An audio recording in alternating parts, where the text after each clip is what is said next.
ओम शांति। आज 23 जुलाई 2020 की प्रातः मुरली। पहले सुनते हैं मुरली के कुछ मुख्य पॉइंट्स। भगवानुवाच, मुझे मनुष्य कहते हैं ऊंच तेज भगवान, और मैं कहता हूँ कि मेरे बच्चे ऊंच तेज हैं। सिद्ध कर बताते हैं।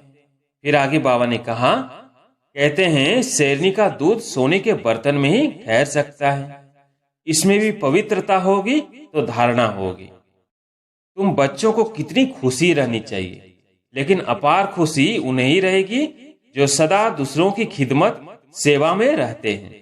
मुख्य धारणा, चलन बहुत बहुत रॉयल हो, खान पान बहुत सुंदर हो। तुम बच्चों के पास जब कोई आते हैं तो उनकी हर प्रकार से खिदमत करनी चाहिए। अब मुरली सुनते हैं विस्तार से।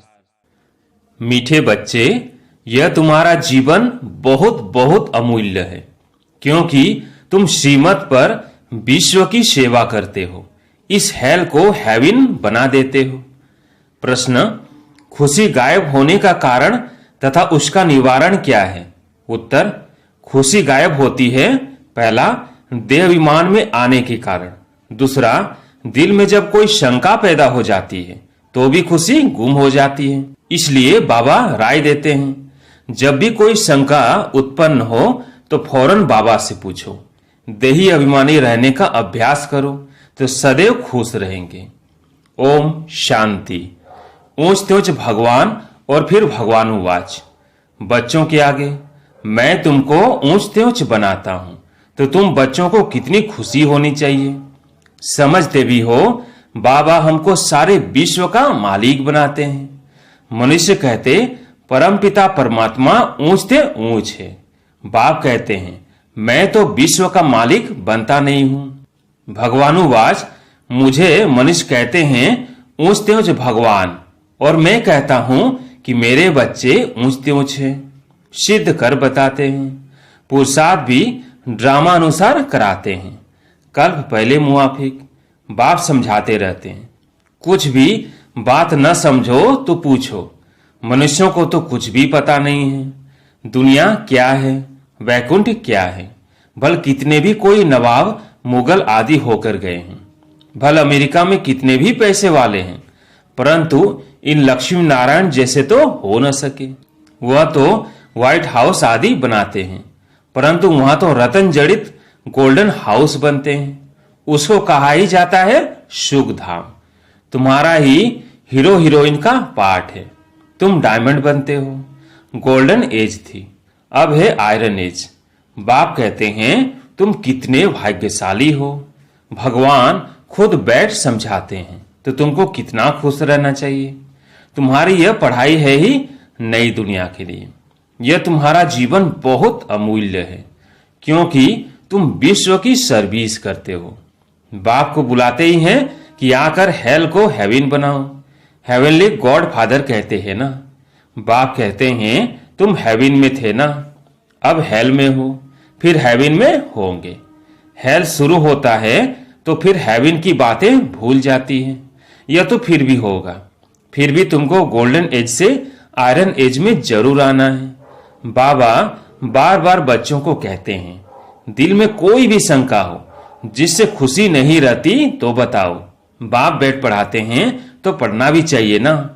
खुशी नहीं रहती है क्योंकि तुम देह अभिमान में आ जाते हो। खुशी तो होनी चाहिए ना। बाप तो सिर्फ ब्रह्मांड का मालिक है, तुम तो विश्व के भी मालिक बनते हो। भल बाप को क्रिएटर कहा जाता है, परंतु ऐसे नहीं कि प्रलय हो जाती है फिर नई दुनिया रचते हैं। नहीं, बाप कहते हैं मैं सिर्फ पुरानी को नया बनाता हूं, पुरानी दुनिया विनाश कराता हूं, तुमको नई दुनिया का मालिक बनाता हूं। मैं कुछ करता नहीं हूं, यह भी ड्रामा में नूंद है। पति दुनिया में ही मुझे बुलाते हैं। पारसनाथ बनाता हूं तो बच्चे खुद पारसपुरी में आ जाते हैं। वहां तो मुझे कभी बुलाते ही नहीं है।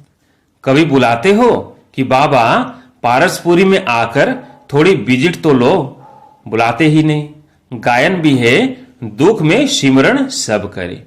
पति दुनिया में याद करते हैं, सुख में करे न कोई। न याद करते हैं न बुलाते हैं। सिर्फ द्वापर में मंदिर बनाकर उसमें मुझे रख देते हैं। पत्थर का नहीं तो हीरे का लिंग बनाकर रख देते हैं पूजा करने के लिए। कितनी वंडरफुल बातें हैं। अच्छी तरह से कान खोलकर सुनना चाहिए, कान भी प्योर करना चाहिए। Purity first. कहते हैं शेरनी का दूध सोने के बर्तन में ही ठहर सकता है। इसमें भी पवित्रता होगी तो धारणा होगी। बाप कहते हैं काम महाशत्रु है, इन पर विजय पानी है। तुम्हारा यह अंतिम जन्म है, यह भी तुम जानते हो। यह वही महाभारत लड़ाई भी है। कल्प कल्प जैसे विनाश हुआ है, हूबहू अब भी होगा। ड्रामा अनुसार तुम बच्चों को स्वर्ग में फिर से अपने महल बनाने हैं, जैसे कल्प पहले बनाए थे। स्वर्ग को कहते ही है पैराडाइज। पुराणों से पैराडाइज अक्षर निकला है। कहते हैं मानसरोवर में परियां रहती थी, उसमें कोई टुबका लगाए तो परी बन जाए। वास्तव में है ज्ञान मानसरोवर। उसमें तुम क्या से क्या बन जाते हो। शोभनिक को परी कहते हैं। ऐसे नहीं, पंखों वाली कोई परी होती है। जैसे तुम पांडवों को महावीर कहा जाता है। उन्होंने फिर पांडवों के बहुत बड़े बड़े चित्र, गुफाएं आदि बैठ दिखाई है। भक्ति मार्ग में कितने पैसे बर्बाद करते हैं। बाप कहते हैं हमने तो बच्चों को कितना साहूकार बनाया, तुमने इतने सब पैसे कहां किए। भारत कितना साहूकार था। अभी भारत का क्या हाल है। जो 100% सॉल्वेंट था अब 100% इनसॉल्वेंट बन पड़ा है। अभी तुम बच्चों को कितनी तैयारी करनी चाहिए। बच्चों आदि को भी यही समझाना है कि शिव बाबा को याद करो, तुम कृष्ण जैसे बनेंगे। कृष्ण कैसे बना यह किसको पता थोड़ी है। आगे जन्म में शिव बाबा को याद करने से ही कृष्ण बना। तो तुम बच्चों को कितनी खुशी रहनी चाहिए। लेकिन अपार खुशी उन्हें ही रहेगी जो सदा दूसरों की खिदमत सेवा में रहते हैं।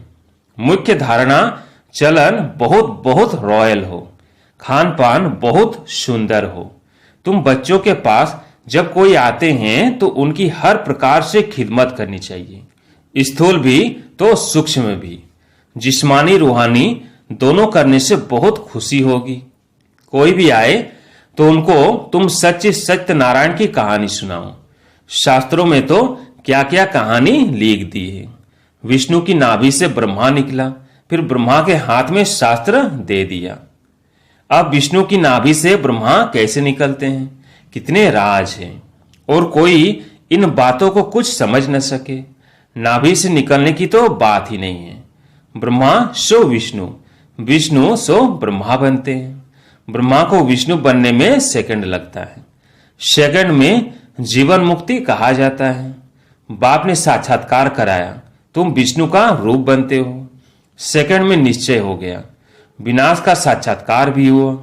नहीं तो कलकत्ता जैसे राजाई ठाठ से रहते थे, कोई तकलीफ नहीं थी, बड़ा रॉयल्टी से रहते थे। अब बाप तुम्हें यह ज्ञान रत्नों का व्यापार सिखलाते हैं।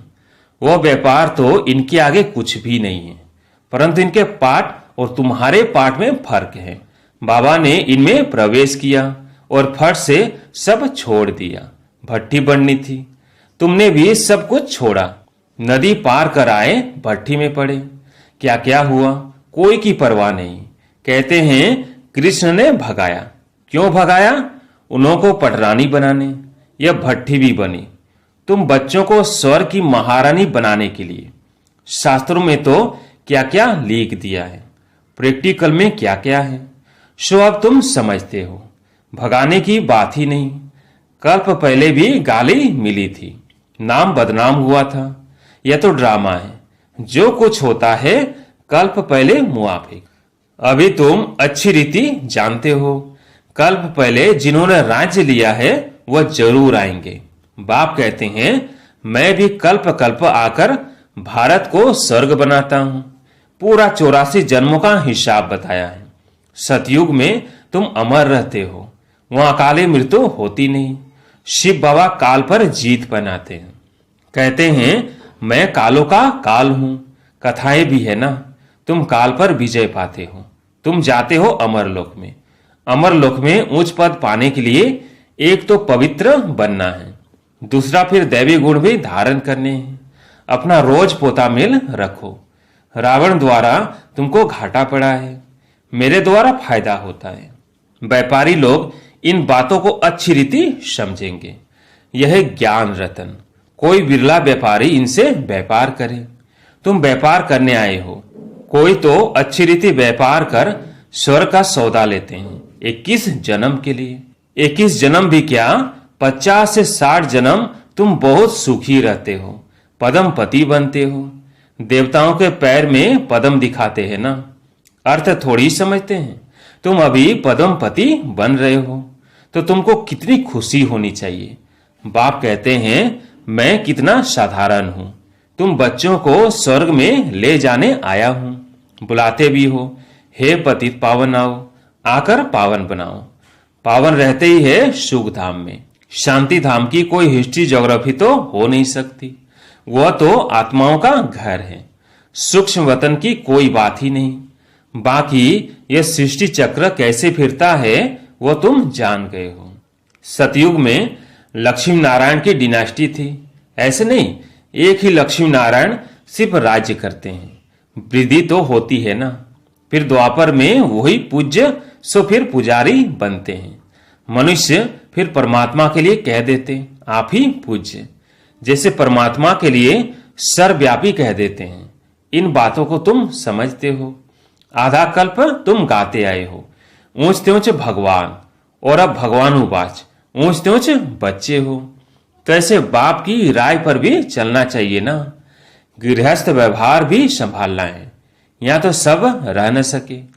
सब रहने लगे तो कितना बड़ा मकान बनाना पड़े। यह भी तुम एक दिन देखेंगे कि नीचे से ऊपर तक कितनी बड़ी क्यू लग जाती है दर्शन के लिए। कोई को दर्शन नहीं होता है तो गाली भी देने लग पड़ते हैं। समझते हैं महात्मा का दर्शन करें। अभी बाप तो है बच्चों का, बच्चों को ही पढ़ाते हैं। तुम जिसको रास्ता बताते हो, कोई तो अच्छी रीति चल पड़ते हैं, कोई धारणा कर नहीं सकते। कितने हैं जो सुनते भी रहते, फिर बाहर में जाते हैं तो वहां के वहां रह जाते। वो खुशी नहीं, पढ़ाई नहीं, योग नहीं। बाबा कितना समझाते हैं, चाट रखो, नहीं तो बहुत पछताना पड़ेगा। हम बाबा को कितना याद करते हैं, चाट देखना चाहिए। भारत के प्राचीन योग की बहुत महिमा है, तो बाप समझाते हैं। कोई भी बात नहीं समझो तो बाबा से पूछो। आगे तुम कुछ भी नहीं जानते थे। बाबा कहते हैं यह है कांटों का जंगल, काम महाशत्रु है। यह अक्षर खुद गीता के हैं। गीता पढ़ते थे परंतु समझते थोड़ी ही थे। बाबा ने सारी आयु गीता पढ़ी, समझते थे गीता का महत्व तो बहुत अच्छा है। भक्ति मार्ग में गीता का कितना मान है। गीता बड़ी भी होती है, छोटी भी होती है। कृष्ण आदि देवताओं के वही चित्र पैसे पैसे में मिलते रहते हैं। उन्हीं चित्रों के फिर कितने बड़े बड़े मंदिर बनाते हैं। तो बाप समझाते हैं तुमको तो विजय माला का दाना बनना है। ऐसे मीठे मीठे बाबा को बाबा बाबा भी कहते हैं, समझते भी है, स्वर की राजाई देते हैं। फिर भी सुनंती कथंती ओहो माया फारकती देवंती। बाबा कहा तो बाबा माना बाबा। भक्ति मार्ग में भी गाया जाता है, पतियों का पति गुरुओं का गुरु एक ही है, वो हमारा फादर है। ज्ञान का सागर पतित पावन है। तुम बच्चे कहते हो बाबा हम कल्प कल्प आपसे वर्षा लेते आए हैं, कल्प कल्प मिलते हैं। आप बेहद के बाप से हमको जरूर बेहद का वर्षा मिलेगा। मुख्य है ही अलप, उसमें बे मर्ज है। बाबा माना वर्षा, वह है हद का, यह है बेहद का। हद के बाबा तो ढेर के ढेर हैं, बेहद का बाप तो एक ही है। अच्छा, मीठे मीठे 5000 वर्ष बाद फिर से आकर मिलने वाले बच्चों प्रति बाप दादा का याद प्यार और गुड मॉर्निंग। रूहानी बाप की रूहानी बच्चों को नमस्ते। हम रूहानी बच्चों की रूहानी बाप दादा को याद प्यार गुड मॉर्निंग नमस्ते नमस्ते। धारणा के लिए मुख्य सार। पहला, स्थूल सूक्ष्म खिदमत सेवा कर अपार खुशी का अनुभव करना और कराना है। चलन और खान पान में बहुत रॉयल्टी रखनी है। दूसरा, अमरलोक में उच्च पद पाने के लिए पवित्र बनने के साथ साथ दैवी गुण भी धारण करने हैं। अपना पोता मिल देखना है कि हम बाबा को कितना याद करते हैं। अविनाशी ज्ञान रत्नों की कमाई जमा कर रहे हैं। कान प्योर बने हैं जिसमें धारणा हो सके। आज प्यारे मीठे बाबा का वरदान है, माया के खेल को साक्षी होकर देखने वाले सदा निर्भय मायाजित भव। माया के खेल को साक्षी होकर देखने वाले सदा निर्भय मायाजित भव। समय प्रति समय जैसे आप बच्चों की स्टेज आगे बढ़ती जा रही है, ऐसे अब माया का वार नहीं होना चाहिए। माया नमस्कार करने आए, वार करने नहीं। यदि माया आ भी जाए तो उसे खेल समझकर देखो। ऐसा अनुभव हो जैसे साक्षी होकर हद का ड्रामा देखते हैं। माया का कैसा भी विकराल रूप हो, आप उसे खिलौना और खेल समझकर देखेंगे तो बहुत मजा आएगा। फिर उससे डरेंगे व घबराएंगे नहीं। जो बच्चे सदा खिलाड़ी बनकर साक्षी हो माया का खेल देखते हैं, वह सदा निर्भय व मायाजित बन जाते हैं। स्लोगन: ऐसा स्नेह के सागर बनो जो क्रोध समीप भी न आ सके। अच्छा, ओम शांति।